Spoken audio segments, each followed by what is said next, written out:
Sonic Project 06 Shadows Any Percent in 3, 2, 1, let's go.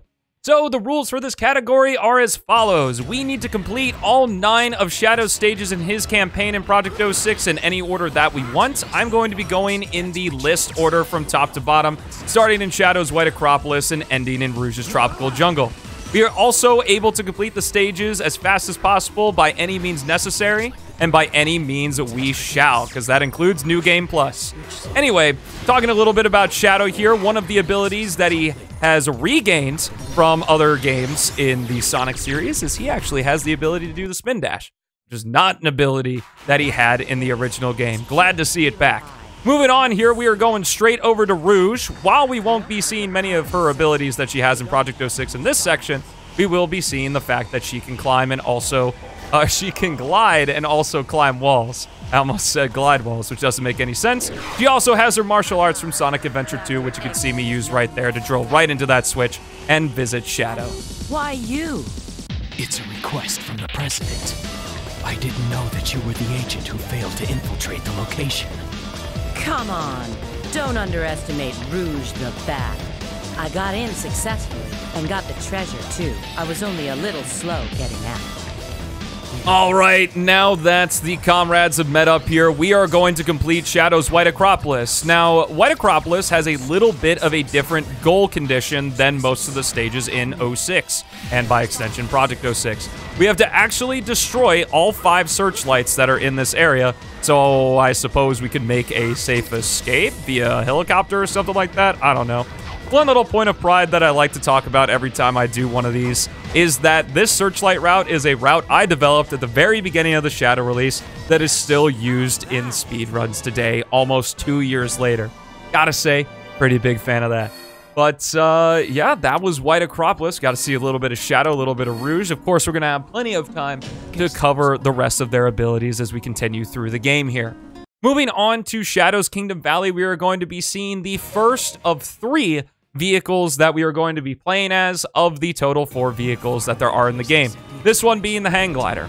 The hang glider sections of this campaign basically function in we are going to hold the A button and we are going to let go and double tap it every 3 seconds in order to do a small boost. If you don't hold any buttons, the hang glider moves pretty slowly, which is nice considering it's a full motion or free range hang glider. But for the sake of the speedrun, we want to hold that A button to move as fast as possible. Doing a couple light dashes and spin dashing into the trigger that switches to Rouge here, we are on a key hunt. Each of the keys that we now have a radar in order to indicate where they're at, have 3 randomized locations each, including the locations that they resided in the original game because they weren't randomized there. The first key we just got was in its location it was in the original game. Let's see if key 2 is as well. Wow, getting very unlucky with this key set. We have a... There is a 1 in 27 chance in order to get the best key set possible, and there's also a 1 in 27, of course, to get the worst key set possible, and it looks like we are on that track. Not getting any of the good rolls with the keys. Oh my goodness. I'm so happy. Of course, this would happen in the commentary run. This is the worst key set possible. Now, you would think that all of the keys in their retail locations, which is what I call the original 06, would be the worst, but actually that key set is worse because the time it takes for Rouge to get from key 3 to key 2 is so much longer than getting from retail key 3 to retail key 2. So that was pretty bad, but we're beyond that and now in Shadow's hover car. Unlike double tapping A like we did with the hang glider, we're just gonna hold A and use a bit of the machine gun that it has in order to defeat the enemies in the way. And then we double tap A to do a quick jump there, and then press the Y button. Sorry, I got ahead of myself there. Press the Y button to jump out, and then homing attack that spring to get to the Eagle really quickly as he airlifts us into Section 3, which is the reverse of Section 3 that we do with Sonic, and I guess the reverse of Silver Section 2 as well. But one of the main movement mechanics you're going to see here is the Chaos Spear, actually. So in White Acropolis, we saw that the Chaos Spear, when I charged it up, was able to destroy those searchlights, but it actually has platforming purposes as well. So not only is it a projectile that can stun enemies if you don't charge it and can stun or can do 1 point of damage, including 2-dose searchlights if you do, it also gives us the ability to gain an additional jump dash while we're in the air. So we can jump, do a Chaos Spear, and then press the A button again to do another jump dash.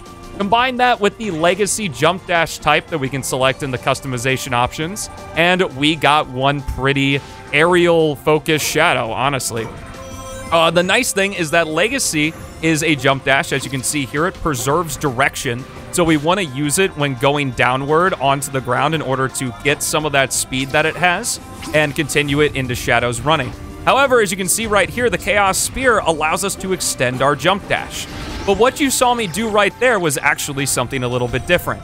There is a little bit, it used to be an oversight, but is now kind of a feature since Chaos is aware of it, called the double homing attack. If we press the A button and the X button at the exact same time with Shadow, we bypass the need to do a Chaos Spear and just immediately do our second jump dash, which is really nice for maintaining speed, going large distances, and in general, just keeping the flow up in his gameplay. Shadow, don't be late. You're talking to me?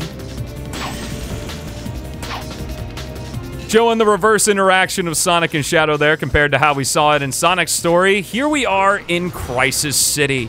Crisis City is Shadow's Gauntlet stage, being his longest with 4 full-fledged sections. Well, I guess more like 3.5, but we'll talk about that when we get there, if I have the chance to, because man, there's so much to explain in such a short amount of time in Project 06. Section 1 here is Sonic's snowboard section, except there's no snowboard to speak of in Shadow's case, so we're really showcasing the fact that Shadow can spin dash now, as he flies down all of these slopes, defeating any enemies that pop in his way, as we head straight down through these half pipes to the dash panels that'll take us into Section 2. Now, what you may have noticed is that there's been sort of an empty bar down in the bottom right there. That is Shadow's action gauge. The action gauge, normally for every character, is kind of the magic system of this game that governs how much we can use our overpowered abilities, but we haven't seen any yet. So, Shadow, his action gauge works differently as it doesn't refill naturally like all the other characters that use it. It only fills up when we collect energy cores from enemies or grab a gauge up capsule. When the meter is full, we can activate Chaos Boost, which is Shadow's, like, unique state that he has, sort of akin to Sonic's gems and Silver's upgrades and psychokinesis. Chaos Boost slowly drains our meter, and as we level it up between level 1, level 2, and level 3, it will drain that meter faster. In order to level it up, there's a bar in the bottom there called the maturity meter, and it fills up when we collect energy cores as well. When it's full, we can press RT and do it again.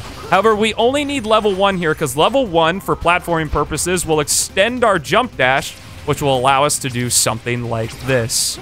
Very nice, as we grab that rail very quickly, using another quality of the Chaos Spear, the Spear Bounce, which I'll talk about more when it becomes relevant again. Moving into Section 3 here, normally we have to fly straight with the hang glider through a bunch of debris, but there's actually a little bit of a gap above all of the objects that are supposed to impede our progress here, and the kill plane at the very top of the tornado. So it turns this section, what would be honestly really hard, to go fast into something pretty trivial, which is honestly a nice break considering how much crazy stuff we did in Section 2. Moving on into Section 4 here, I guess technically Section F, since, I don't know, it's different from Sonic's. It's too much to go into, but this is a different final section of Crisis City than we saw in Sonic's story. Here, there aren't a whole lot of things going on. It's just basic platforming, so I'm going to talk a little bit more about the Chaos Spear. As I mentioned before, I think in this take, is that Shadow is able to use his Chaos Spear up to 3 times in the air before he has to hit the ground and refresh it again. A nice thing about that is that each of those 3 times in the air, there is an element that was taken from the beta of 06, the original game. Not even a P06 or anything like that made it into the final product of that game, called the Spear Bounce, where every time Shadow uses a Chaos Spear, he gains a little bit of height after he uses it. It is incredibly important in his speedrun, and really allows you to save yourself if you maybe spin dash off a gap, since just using the Chaos Spear completely halts all of Shadow's momentum, and he can make some jumps he wouldn't otherwise normally be able to make if he didn't have that ability. So kudos, that was an addition in the first version of the Silver release, and man, it is really good stuff. Moving on into our next stage here, as we finished up that giant gauntlet that was Crisis City into Flame Core. this is a pretty exciting one. So I mentioned earlier that Chaos Boost has 3 levels. And if you get the S rank with Shadow, or sorry, if you get S ranks in every single level with Shadow, you unlock a item called the Memory Shard Light. The Memory Shard Light unlocks a hidden 4th level of Chaos Boost that we're going to be seeing pretty soon here. So I'm going to grab this Gauge Up capsule to immediately go into Chaos Boost, and then use level 1's combat functionality, the Chaos Snap, to teleport instantly to all these enemies and do extra damage to them to get enough cores to level up to level 3. And then once it's full from these enemies, we're going to unleash Uninhibited Shadow. Yes, we have a playable version of that really cool ability we saw Shadow use at the end of his story in the original game. This ability allows Shadow, or makes Shadow completely invincible. He's able to defeat any enemy in one hit regardless of health, and it overcharges his Chaos Boost abilities. Chaos Snap, of course, having the ability to defeat any enemy in one hit right now, as well as seeing some of the spear bounces there to get through the doors just a little bit faster, to be gaining just a little bit of height. There is a catch to uninhibited mode, though. You can see that my action gauge is still draining, and it's draining quite quickly. We are able to lengthen the duration that we are in uninhibited mode by defeating more enemies and collecting more of their energy cores. But if you just heard that sound, that was the action gauge running out. Oh gosh.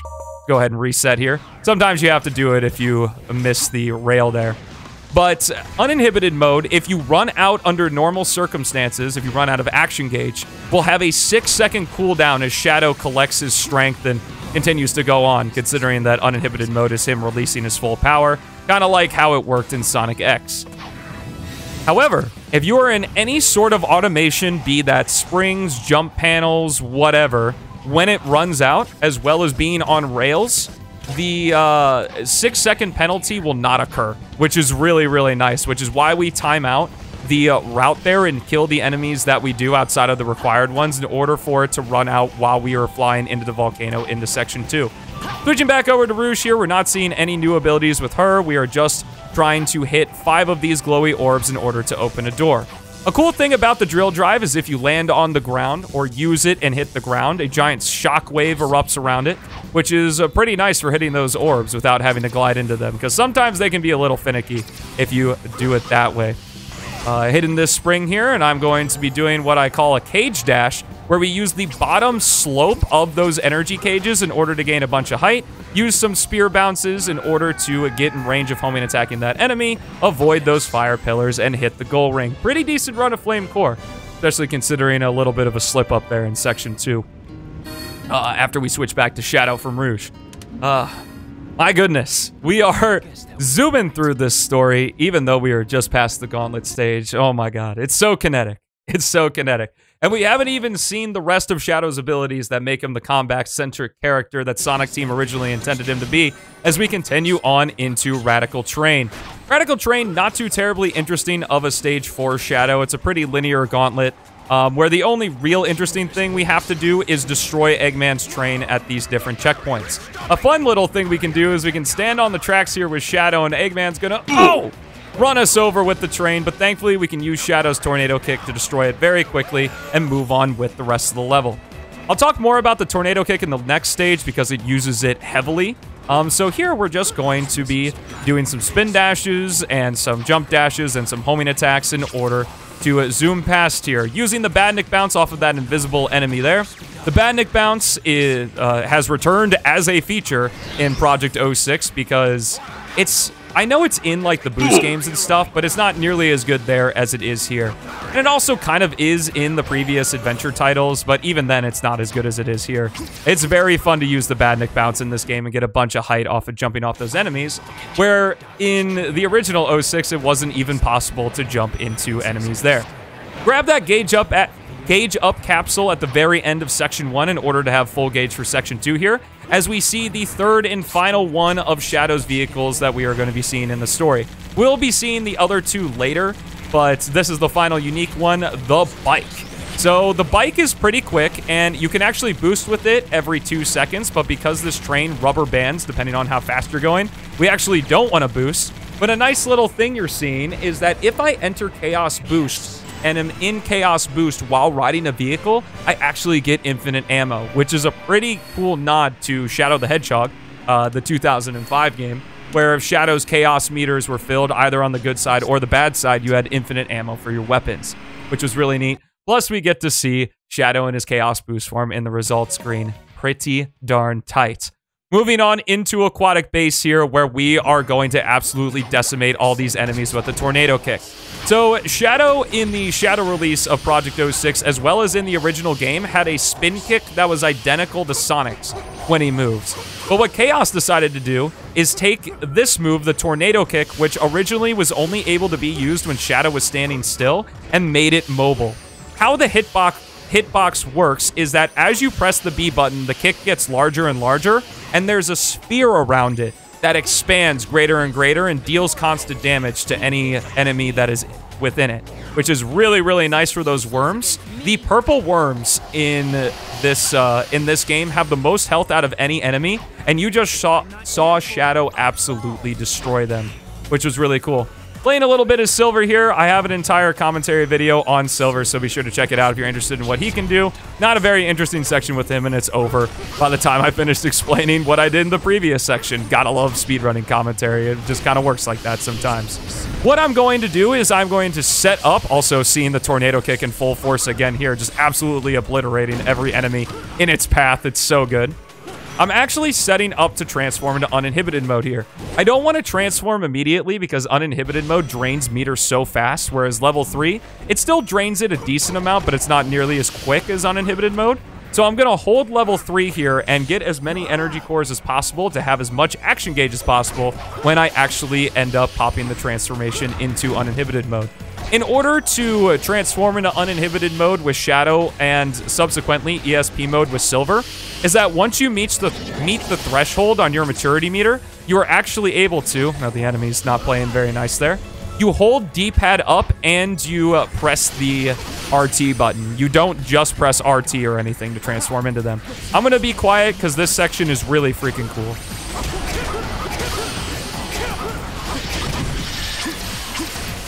Nice! A little bit of uninhibited mode at its peak right there, as we use a sort of enhancement of level 2 of Chaos Boost. So we don't see level 3 at all, and we barely see level 2 of Chaos Boost. What level 2 does is it transforms the Chaos Spear into the Chaos Lance. So back in White Acropolis, we knew that also hang glider section here in Wave Ocean, nothing really of note. Interesting thing, this section was actually extended a little bit, and Shadow's Wave Ocean takes place at sunset and looks absolutely gorgeous. But anyway, what I was talking about with Chaos Lance. So back in White Acropolis, I talked about how the base form of Chaos Spear is one, it's blue, and two, it stuns enemies that it targets at. All it does is stun them. If you charge that, it throws out 5 yellow spears that do 1 point of damage and can also destroy objects like the searchlights that we did in White Acropolis. Chaos Lance makes the charged variant of the original one its base form, and if you charge it, it does an even stronger lance. It does an even stronger spear. Beyond that, in uninhibited mode, it's even more ridiculous, but I'll talk about that more later because we just switched to E123 Omega for the first of his 2 appearances in this story. We play as Rouge so heavily at the beginning, and then we play as Omega a lot at the end. It's actually kind of funny how the Amigos worked out in Shadow's story. Omega is basically a combination of how he worked in Sonic Heroes with the mech gameplay of Sonic Adventure 2. As you can see here, I'm targeting onto enemies and shooting them with my Omega shot, and I also have the melee abilities from Sonic Heroes. You're not going to be seeing a lot of the melee, though, because there's a new ability Project 06 introduces, which will be teased right here. Welcome, Omega. It won't take much for me to deal with you. We're going to be seeing some of that ability there later on in Shadow's story, but switching back to Shadow here, if you noticed, right when I swapped back to him, you saw a vehicle out of the corner of your eye. That is, or out of the left side, or the left side of the camera when we switch back to him. That is the buggy. The buggy is slow. It basically is a slower bike.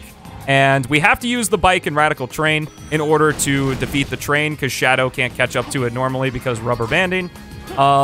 But the buggy just basically serves no purpose in terms of the speedrun.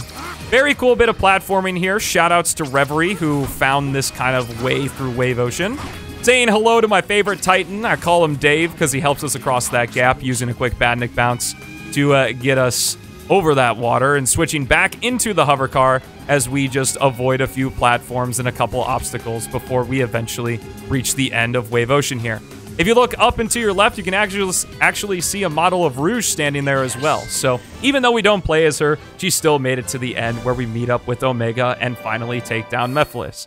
Of course, that's all implied since Project 06 at the moment doesn't have any cutscenes, but you can kind of fill in the blanks as we move on into Shadow's ultimate stage, Dusty Desert. Dusty Desert is a amazing stage for one reason. In Section 1 here, normally what you have to do is you have to go all around Section 1 in the hover car here. This is also our final appearance of any of Shadow's vehicles. And go through a bunch of pillars to eventually open this door that's over here. However, Chaos was the GOAT and just left a trigger here to open the door automatically without going through any of the pillars, which is really nice. Basically, a way to guarantee that is to just damage and go through where that breakable wall was standing and just hit it there. Moving on into Dusty Desert, we're going to be seeing a lot of Shadow's combat options here. Well, a lot meaning just the tornado kick. Maybe we'll see a spear or two if we're lucky. Shadow also has the light dash, which I didn't mention before, but it's barely used in his story, so that's okay. No Mach speed sections to be seen here, so we don't really need it for much. But now we're switching back to Omega. Did I say Shadow's Dusty Desert? I definitely meant Omega's Dusty Desert, because we're going to play most of the stage as him. Moving on here into a cool little fight room, we are going to be using the Omega Shot, a little bit of his melee attack that he retains from Sonic Heroes, and his hover ability in order to defeat these enemies super freaking quickly as we continue on here. Gonna jump up onto these boxes and use his hover to get over to this switch to open the door and bypass a little bit of platforming. And coming up here pretty soon, we're going to see a brand new ability. Now, hello Spikes. If you remembered back in the cutscene that Omega shared with Mephiles in Wave Ocean, you saw him turn his arms into turrets. Well, we get to do that as a gameplay feature. Welcome to Gatling Gun mode, where we have an over-the-shoulder perspective of Omega, and we can hold RT to fire bullets just as if we were on Shadow's bike. Very, very cool stuff. You can press Y button to go out of it immediately, just like that. And the amount of ammunition that Omega has can be refilled with energy cores, though he has a standard 50 at the start. Using Gatling Gun mode, wow, tongue twister. One more time there to hit the switch from afar so we don't have to physically send Omega there to grab it. And we are going to hit the switch and switch back to Shadow. That is it for Omega. We used him in 2 stages near the very end, and yeah, there we go. Now, in the original 06, you also played as Omega in the first phase of the Mephiles boss fight, or I think it was the second phase of the first Mephiles boss fight. It was very confusing, but who knows, in the boss release, we might be able to play as Omega a lot more, specifically because that boss fight will be in the game. Moving on here, just gonna spin dash on these tubes. They can be very finicky and throw Shadow off sometimes, and it's a bad time. Thankfully, it didn't happen here as we finish up Dusty Desert, cleaning up Shadow's major full-length stages with a 238. Very nice. The final stage here we're going to play is Rouge's Tropical Jungle, and it is going to be one final key hunt. However, the key hunt is just a little bit different this time, as I stall with words to make it to the next cutscene at the beginning of this stage. Come on, loading screen, let's go. It looks like you need to find 3 keys to move on. Leave it to me. So the final key you just saw in that cutscene is always in the same spot. So instead of all 3 keys having a unique spawn location, it's only the first 2. Thankfully, we got a really good spawn for this key right here. And now we have to check for key number 1. It's kind of weird to me, the types of keys versus, or the number of key, like from left to right. I would always imagine that the left key would be the closest key to Rouge, but that's not the case all the time. Okay, looks like we got the key that, or okay, not the worst key set in this one. It was actually a pretty decent key set. As we finish up here, we got the medium key 1 and then got an okay key 2. As we just fly to the end here now that we have both of those keys. Gonna be seeing a little bit of Rouge's bombs here. Just a nice long-range attack so we don't have to actually glide over there. I'm gonna throw 2 of them to do 2 damage to that enemy, and then the Badnik Bounce is gonna take care of the rest of his health, unlock the cage, and finish up Shadow's story with a 24:33 on the real time. But I really hope you enjoyed this. It's a lot of fun to do these commentary speedruns. Let me know what I did well. Let me know what I sucked at. so that way I can always improve the content better for you guys. Thank you all so much for watching. Have yourselves a fantastic rest of your day, and I will see you in the next one.